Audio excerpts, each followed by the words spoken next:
Here are the math notes for the section 324. It's on rewriting rational expressions. So it says to simplify a rational expression, both the numerator and denominator must be written in factored form. Then look for factors that make a giant 1, form of the number 1, and simplify. Study examples 1 and 2 below. So for these two problems here, I have to first factor them.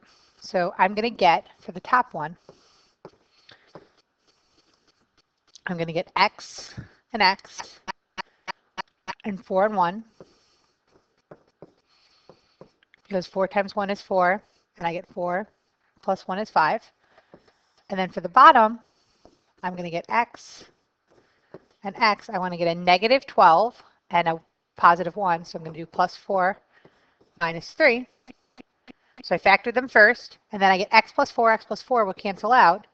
So when I simplify, I get x plus 1 over x minus 3. In example 2, I can't factor the top, but the bottom, so the top is going to say 2x minus 7.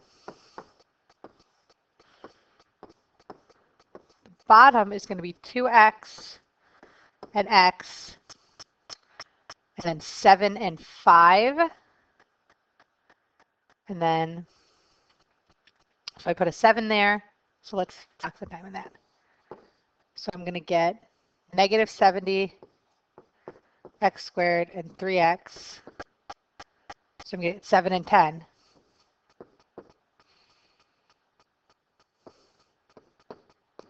Where that one is negative.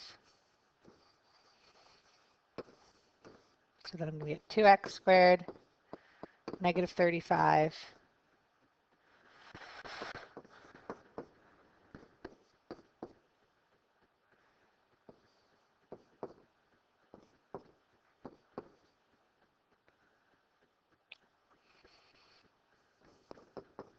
So then I'm going to get x plus 5 and 2x minus 7. So the 2x minus 7s are going to cancel out, and I'm left with 1 over x plus 5. Right? So that's how I would simplify. And then I can use the same idea when I'm multiplying and dividing. So for this first one, I first need to factor it.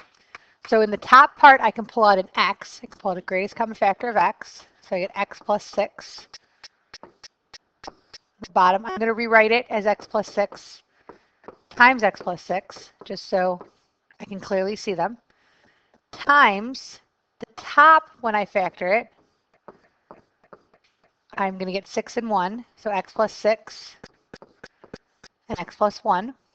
And then in the bottom, that's the difference of two squares, so I'm going to get x plus 1 times x minus 1. So then I can simplify in several different ways. I can go diagonally. I can go up or down. So I'm going to take this x plus 6 and cancel with that x plus 6. These two x plus 6s are going to cancel. And this x plus 1 and x plus 1 are going to cancel. So my final answer is x over x minus 1. And that's all the canceling I can do. In the division problem, the first thing I want to do is flip it. So I have x squared minus 4x minus 5 over x squared minus 4x plus 4 times x squared plus 4x minus 12 and x squared minus 2x minus 15. So now I'm going to factor everything. So I'm going to get x and x, 5 and 1. So if I have a negative 5 and a positive 1, those will equal negative 4x. So x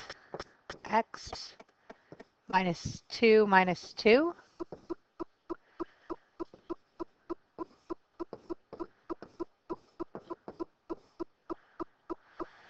Let's see, 3 and 4, nope, 6 and 2. So I get a plus 6 and a minus 2 because it'll give me a positive 4. And then I get x, 15 is 5 and 3, a negative 5 and a positive 3. Okay, so then I see if diagonally I can cancel anything out. So I can cancel out these x minus 2's, at least one of them. I can cancel out the x minus 5. And that's all I can do. So my final answer is x plus 1 times x plus 6 over x minus 2 times x plus 3. So you want to be careful.